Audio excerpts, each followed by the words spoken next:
Mom says, make your bed before you go to school. This is one of the things that they hate with passion, right? Yes? Hate with passion, absolutely. Including me when I was your age. I was like, what is the big deal? Some of my friends used to say, why do I want to make it up? And I'm going to use it a few hours later, right? Honestly, it makes sense, but not with Allah. There was a very viral video clip. I don't know if any one of you have seen it. Okay. He was an admiral, I think in the Navy, and it was a graduation, and he gave the speech. Have you seen it? He said, your success starts by making your bed in the morning. Why? Because you're going, literally, this is a principle of tazkiyah also. I was like, Ya Allah, guide. Because you're getting against what you love. You don't like it. It takes two minutes, well, not even 2 minutes. And just cover or put the pillow back, but something you don't like, right? And you're very busy, you need to go on. But once you start doing things, especially in general, pleasing to Allah, if it's pleasing to your parents, it's already pleasing to Allah, then this applies to you. There's no fighting. It's making your bed in the morning, right? Second thing, for example, we women, let's get examples applicable to us. Something we don't like, but it's good for us. So you in the morning doing your bed, which something you don't like, teaches you what? Discipline. And the key to success for all the young people in this room, the key to success, بعد توفيق الله, after Allah gives you the blessings of it, is you are disciplined. If you are not disciplined, you will not be successful.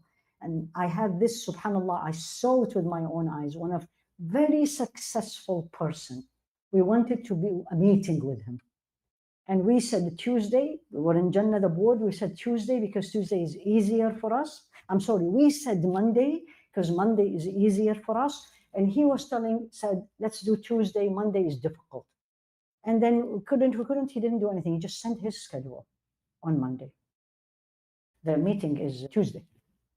Every minute, I'm not exaggerating, every hour it is full, including salah, including suhoor, including iftar with the family, including end up by 9 Isha in bed, because the day starts at 4. Discipline. We don't like it. The nafs hates discipline. The nafs, not only the youth, all of us. Discipline is against my nafs because it's basically, I feel I'm in a jail. I can't move the way I want. I need to move the way the discipline wants, and I don't want it. You may hate something, but it is best for you. So that's a common daily thing. What other thing? Now let's go to women older. What is other thing for us we don't like and it is the best for us? This verse is an order, something you need to do, but you don't want to do it. And do it because, yes, you don't like it, but it's good for you. For example, food, junk food. We all love it. And every country or every age have their junk food, right? Fries, any fried things, chocolate, sweet, right? It's very hard to say no. It needs discipline. True or false, all of us. It needs discipline. But how many people tell you it's not good for you? And you may dislike something, and this thing is don't eat. It's not do. So the bed, do. This one is don't eat. Too much of it. Nobody tells you don't eat unless it's really harmful to your body. But they tell you don't eat too much of it. Right? Don't eat too much fried things. But it's good for your body.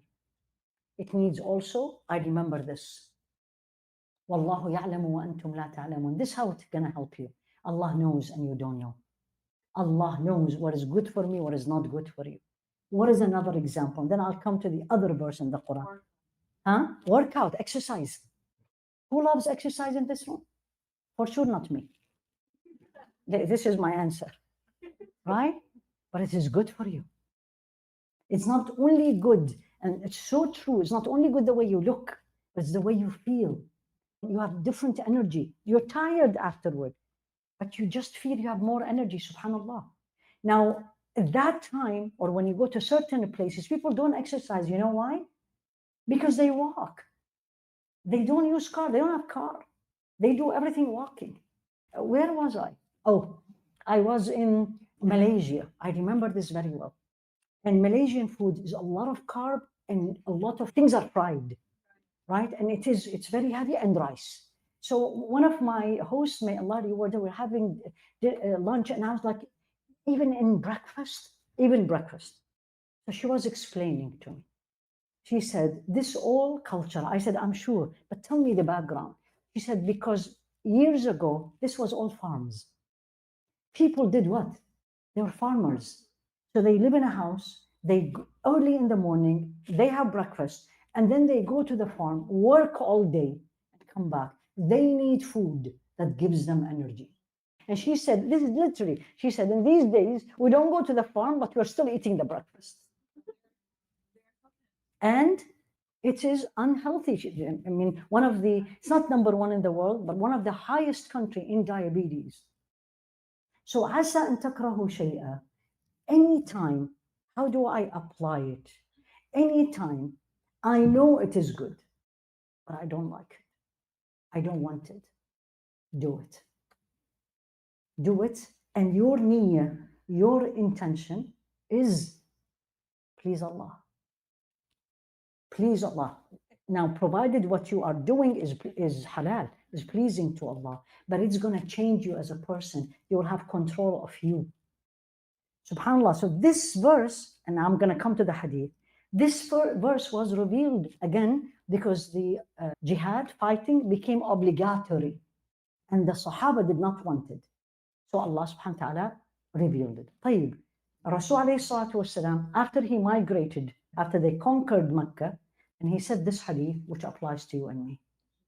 And he said, there is no more migration for the sake of Allah. Yani the people of Mecca moved to Medina. After he conquered Mecca, he said this very well-known hadith. He said, no more immigration or migration for the sake of Allah. وَلَكِنْ جِهَادٌ وَنِيَّةٌ. Two things is going to stay till the end. Jihad here is not fighting, is a struggle. There is nothing harder than waking up at 4:30 in the morning to do your qiyam, or 5 o'clock to do your fajr. And you went to bed at 11, let's say, let alone 1 or 2, and you had this long day, non-ending, and everything in the day was exhausting. Now come and tell me, get up at 5 a.m. in the morning. That's jihad. And see your day, when you wake up for fajr, the blessings comes, not necessarily blessings meaning the day will be amazing, but even if the day is full of difficulty, the way you receive it and the way you respond. Jihadun wa niyyah. Two things we still have to do with these days. Go against your nafs. Struggle for the sake of Allah. And niyyah. Make sure you have intention in everything. Walakin jihadun wa niyyah. So something we don't like, everybody is different. I don't like my mom when she tells me, I loved having the classes with the youth. It's so nice you learn from that. Like, what do you like? Unlike when my mom tells me put the dishes in the dishwasher. Right? The answer is do it. Because you don't like it. And it's halal. And it's pleasing to your mother. And it's going to tell me, it teaches you.